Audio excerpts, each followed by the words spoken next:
നിങ്ങള് love marriage ആയിരുന്നല്ലോ, അപ്പൊ അതിലെ അങ്ങനെയാണ് കാര്യങ്ങളൊക്കെ പറയുന്നത്. തീരുമാനമായില്ലേ? അല്ലേ? നമ്മളൊക്കെ ഞങ്ങൾ ചോദിക്കാതെ പറയാണ് ആയിരുന്നല്ലോ. അല്ല ഇനിയിപ്പോ ആണെന്ന് പറഞ്ഞാലും സാരില്ല എന്ന്.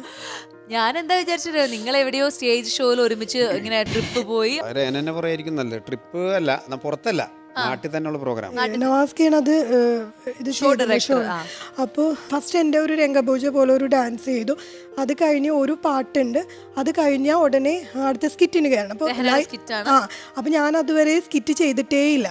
അങ്ങനെ ഞാൻ ഈ ഫസ്റ്റ് ഡാൻസ് കഴിഞ്ഞ് ഇറങ്ങിപ്പോയി ഭരതനാട്യത്തിൻ്റെ ഡ്രസ്സ് ഇട്ടിരുന്നേ, ക്ലാസിക്കൽ. അപ്പോൾ അറിയാലോ അതിൽ ഒരുപാട് കുനിഷ്ടകളുണ്ടല്ലോ അതിനകത്ത്. അത് കെട്ടിവെച്ചത് അഴിക്കാൻ വലിയ പാടാണ്. അപ്പോൾ കൽപ്പന ചേച്ചിയുണ്ട്.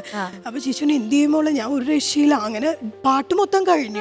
ചേച്ചി എവിടുന്നോ ഒരു ചെറിയൊരു ബ്ലേഡ് കിട്ടി, ഒന്നുമില്ല, അതുകൊണ്ട് കട്ട് ചെയ്ത് അപ്പോഴത്തേക്കും സ്കിറ്റ് അവിടെ കയറി കഴിഞ്ഞു. അപ്പം ഞാൻ കേൾക്കുന്നുണ്ട് ഈ നായിക എടുക്കണ്ടെന്ന് ഞാൻ പറഞ്ഞു. ഭയങ്കര ജാടയായിരിക്കും. ഞാൻ അതൊക്കെ നമ്മളവിടെ സമയം പോണ്ടേ. ഞാൻ ഓടിപ്പോ നവാസ്ക, ഞാൻ ഡോറ് തുറക്കല് നവാസ്ക എന്നെ കുറേ വഴക്ക് പറഞ്ഞു. അത് എന്തൊക്കെ എൻ്റെ ചെവി മൊത്തം അടഞ്ഞു പോയി. എക്സ്പ്രഷൻ മാത്രം അത്ര ഭയങ്കരമായിട്ട് ചീത്ത പറഞ്ഞു. കാര്യം എന്താ വെച്ചാൽ ഒരു ഇത് മതി എന്ന് പറഞ്ഞിട്ട് പിന്നെ ഞാൻ ഓടിയാ കയറിയത്. അതായിരുന്നു ഫസ്റ്റ് ഞങ്ങളുടെ എക്സ്പീരിയൻസ്. എല്ലാവരും ആദ്യം ഫ്ലവർ കൊടുത്തിട്ടല്ലേ, നല്ല ചീത്ത വിളിച്ചുകൊണ്ട് നമ്മൾ പരിചയം.